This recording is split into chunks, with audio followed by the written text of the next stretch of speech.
começar aí falando desses pontos, porque a gente falou muito e vem se falando muito sobre a questão da checagem de fatos e da política em relação aos discursos de ódio, mas as medidas anunciadas por Zuckerberg têm uma extensão maior.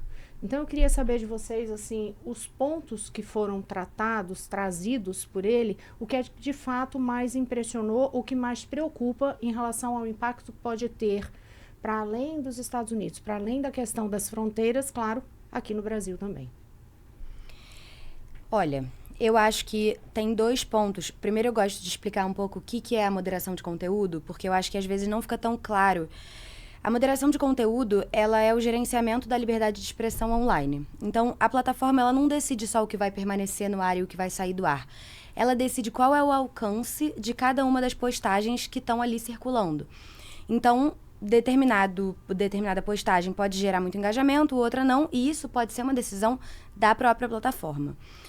Dentre as mudanças que o Zuckerberg anunciou, 2 me chamam muita atenção. Uma delas diz respeito à redação das políticas e a outra diz respeito à aplicação dessas políticas. Então, no momento da redação, o que ele diz é que as políticas vão ser simplificadas e que algumas políticas que existiam, como, por exemplo, a de discurso de ódio, vai ter o seu texto um pouco mais enxuto. E aí, isso, obviamente, reverbera na aplicação da política, que ele anuncia que ele vai diminuir a quantidade de filtros automatizados que detectavam infrações a essa política. Então, como que acontece isso? Você tem os algoritmos, que são ferramentas automatizadas, que elas buscam o que é autorizado, o que não é autorizado, o que não for autorizado. Acho que o melhor exemplo aqui é a nudez. Se ele detecta uma imagem de nudez, ela vai retirar sem ninguém denunciar. E aí, a mudança, a simplificação da redação dessa política e essa mudança de aplicação, que é a extinção de certos filtros, acaba permitindo a circulação de conteúdos que a gente caracteriza como discursos de ódio e que anteriormente não estariam permitidos na plataforma. Guilherme. Acho que o mundo da tecnologia e jurídico foi pego um pouco de surpresa com o vídeo que o Zuckerberg anunciou essas medidas, porque foi um momento em que ele rompe com um caminho que essas empresas de tecnologia vinham fazendo, né? De facilitar a moderação de conteúdo, retirar conteúdos de ódio da internet e até mesmo a questão do contexto eleitoral, que era sempre muito sensível.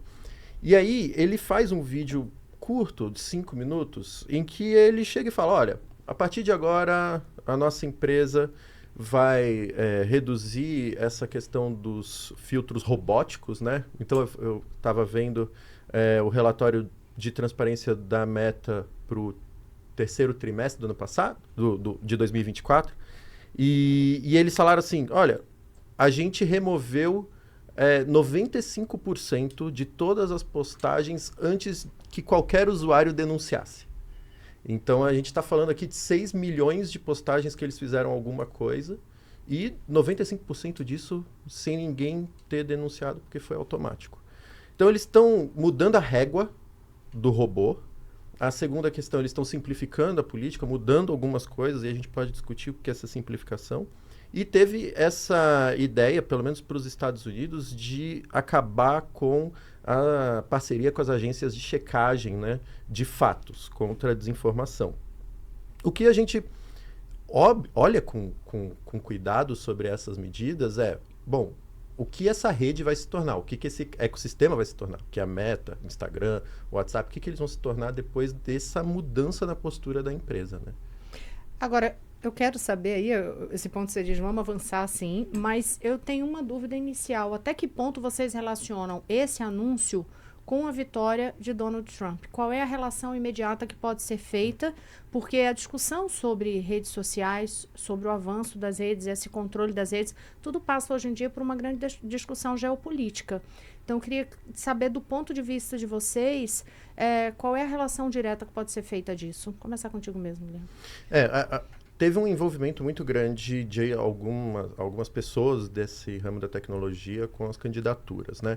O que a gente percebe o governo Biden, que encerrou em 2024, ele teve uma postura muito combativa na questão de moderação de conteúdo, de responsabilidade das redes, de regulação de inteligência artificial, não é coincidência que um dos primeiros atos do governo Trump tenha sido revogar a regulação sobre a inteligência artificial que tinha sido feita pelo governo Biden.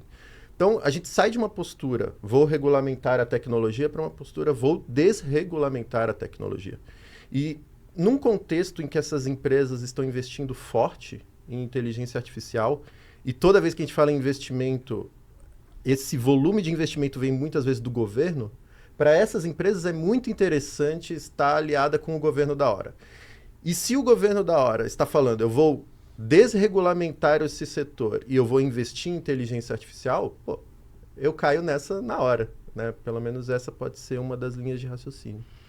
E eu acho assim, as empresas, elas ventam para onde o governo venta um pouco, né? Elas precisam ter um certo tipo de alinhamento ali, sobretudo as empresas que são dos Estados Unidos com o governo dos Estados Unidos, que tem poder e que pode baixar a norma Y, a norma X, que tem grandes influências no funcionamento ali no dia a dia da empresa e nas decisões corporativas. Então, eu acho que um fato que é inegável e que é impossível de deixar de mencionar é que, em 2020, quando o Trump perdeu a eleição, ele anunciou que prenderia o Zuckerberg.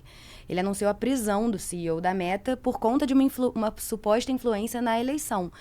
E aí é claro que chega em 2024, no momento de vitória, existe uma certa deferência desses CEOs das empresas ao novo momento político, digamos, dos Estados Unidos.